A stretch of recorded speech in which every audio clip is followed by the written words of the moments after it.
नाशिक महानगरपालिकेच्या माध्यमातून गेल्या अनेक दिवसांपासून शहरातला पाणी पुरवठा विस्कळीत झालाय। त्यामुळे महाराष्ट्र नवनिर्माण सेनेच्या शिष्टमंडळानं रस्ते आणि पाणी प्रश्नावर महापालिका आयुक्तांना निवेदन दिलंय।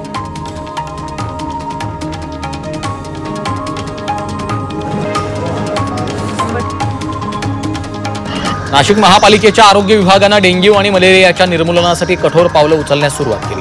पाण्याच्या टाक्यांमध्ये डासळी आढळल्यास संबंधितांवर दंडात्मक कारवाई करण्यात येणार आहे, तर सूचनांचं पालन न केल्यास नोटिसा बजावल्या जाणार आहेत।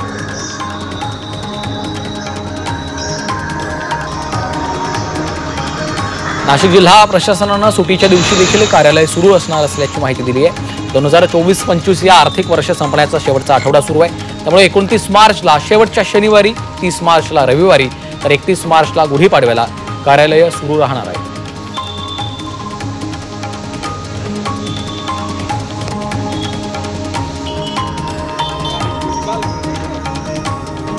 नाशिकच्या दारणा धरणकाठ परिसरात धुमाकूळ घालणारा बिबट्या अखेर वनविभागाच्या पिंजऱ्यात अडकला। नाणेगावातील शिंदे मळ्यात गेल्या 15 दिवसात हा दुसरा बिबट्या सापडलाय।